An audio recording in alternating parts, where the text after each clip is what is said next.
At sa pagpapatuloy po ng usapin sa mga aksyon at programa ng NAPSI at ng mga departamento at sangay po ng gobyerno laban sa kahirapan, alamin po natin ang mga hakbang na ginagawa ng NAPSI at ng CWC para masugpo ang child labor sa bansa.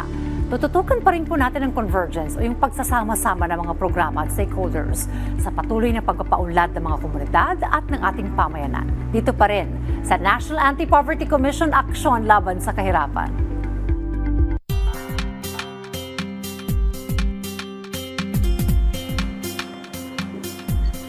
At makakakwentuhan po natin ngayong umaga dito sa ating programa si Undersecretary Angelo Tapales mula po yan sa Council for the Welfare of Children o CWC. Pag-uusapan po natin ang kasalukuyang kalagayan po ng child labor sa bansa at ang inilunsad po nilang Makabata Helpline 1383. Yusek Tapales, magandang umaga po. Si Diane Carrer po ito.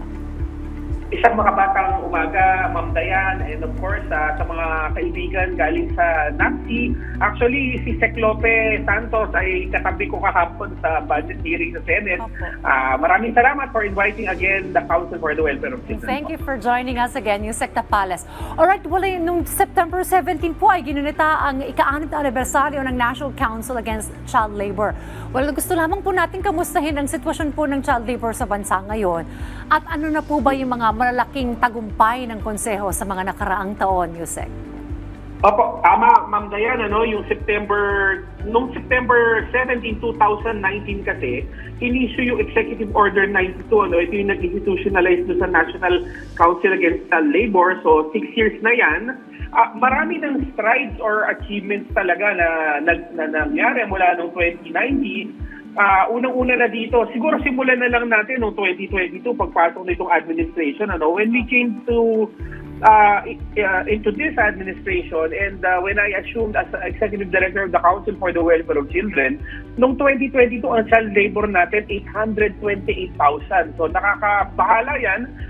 When we say child labor, Ma'am Dayan, siyempre, hindi lahat ng child work ay pinagbabawal. Merong pinapayagan ng DOLE.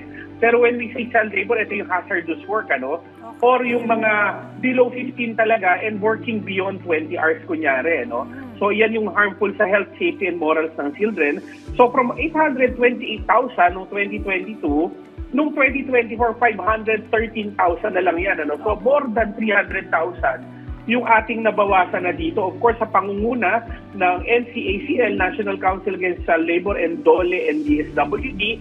And of course, NAPSI and CWC, katulong din tayo dyan. Pero, Ma'am Dayan, hindi tayo tumitigil kasi gusto talaga ng pamahalaan. Talagang zero tong child labor at saka yung mga modern day slavery. So, nakatutok pa rin ang NCACL, of course, lalong-lalong na sa agricultural sector kung saan number 1 pa rin ang child labor.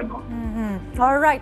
Well, magandang development na po yun. Almost 300,000 dropped from 828 to 513. Well, ano po ba yung mga programang inyo pong ginawa at isinasagawa pa rin ng konseho para tuluyan na pong mawala itong child labor sa bansa? At aling mga ahensya po ng gobyerno ang katuwang po ninyo dito, sir? Opo, of course, yung awareness campaign natin ay hindi natin pinapabayaan. We are targeting of course, DOLE with the leadership of DOLE. We are targeting the agriculture sector. Pangalawa dyan, yung service sector natin na malaking chunk din ay merong napagtatrabaho pa rin mga bata. Pero yun na, we are in discussions with DOLE rin to link up their efforts for child labor saka dun sa Presidential Award for Child-Friendly Municipalities and Cities naman namin. Kasi ang mga LGUs na magko-compete dito, gusto namin mas dumami pa at ma-incentivize yung kanilang efforts. Kunyari may mga programa sila about child labor. Gusto namin bigyan ng parangal. And of course, ang DOLE kasi nagbibigay yan ng mga, kunyari, livelihood program, merong mga tupad, na pwede rin natin ibigay sa mga LGUs bilang incentives o pa-premyo sa kanila para sa kanilang magandang mga ginagawa. So other than that po, syempre po, pag bumababa ang Council for the Welfare of Children, when we provide technical assistance and capacity building to LGUs, kasama po lagi yung topic ng child labor. So hopefully bumaba pa po yan at hindi naman po tumitigil ang ating pamahalaan po. Just to clarify, Yusek, itong natitirang 513,000, are these children or cases po? Ano po to? Children po to. Etong statistics natin, bigyan ko siguro ng konti.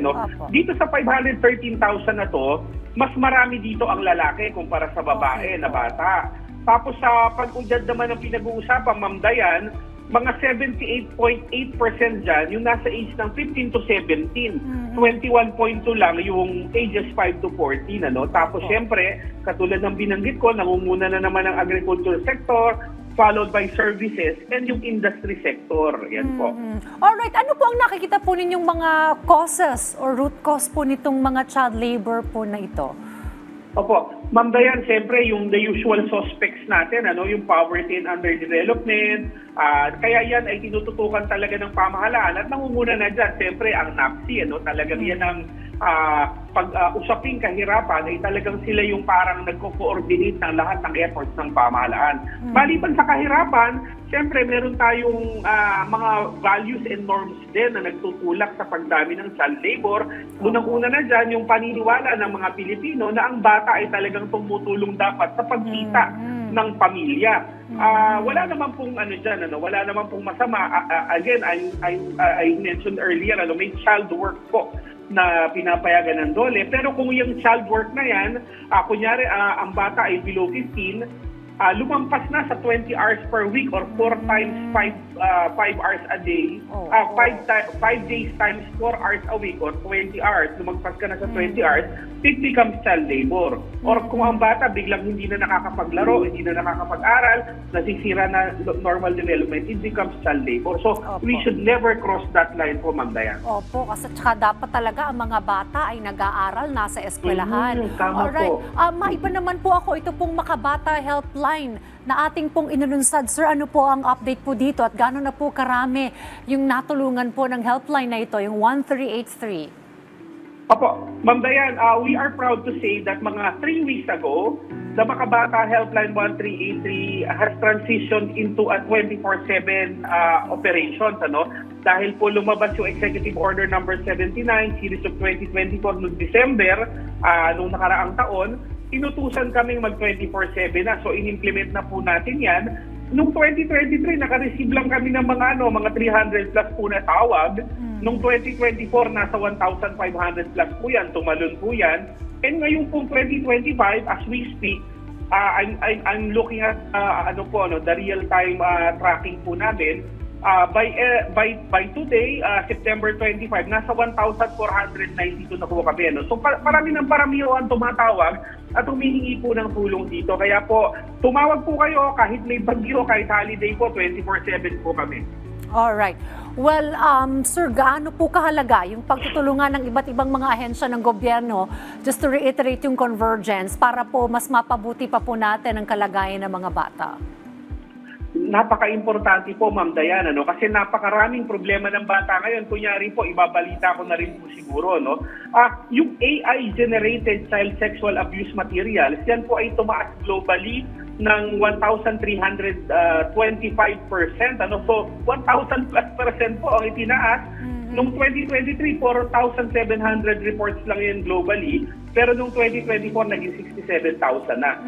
It emphasizes the value of cooperation. That's why the Council for the Welfare of Children has to cooperate with the DOJ National Coordinating Center for Coordination Center for Society and SAM, with the PNP Anti-Cybercrime Group for the takedown of child sexual abuse materials and other agencies po.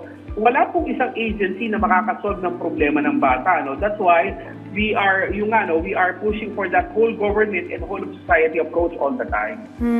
Well, panghuli na lamang po, Yusek Tapalas, ngayon papalapit na po ang pagdiriwang ng National Children's Month sa Nobyembre. Ano-ano po mga programang dapat abangan ng publiko mula po sa inyong tanggapan?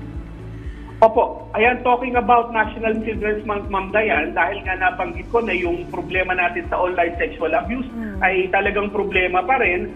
Ngayong taon na ito ay napagkasunduan ng Council for the Welfare of Children Board. Actually, may meeting kami mamayang 9 o'clock. Okay. Napagkasunduan natin na ang tema ng National Children's Month for this year is Posaek, Sisain, Wakasan, kaligtasan at karapatan ng bata ipaglaban. So we are still focusing on online sexual abuse and the proliferation of child sexual abuse materials dahil po yan ay binabantayan ng ating pamahalaan, pati na po ng ating mahal na Pangulo. Well, maraming salamat po sa inyong oras, Undersecretary Angelo Tapales, sa pagbabahagi po ng mga programa ng CWC. At tuloy na magkatuwang po ang CWC at NAPSI para po sa ikabubuti pa po ng sektor po ng mga bata. Maraming pong salamat, Yusek Tapales ng CWC. Maraming salamat, Ma'am Dayan, at sa NAPSI, sa Bagong Pilipinas po, bawat bata mahalaga. Thank you!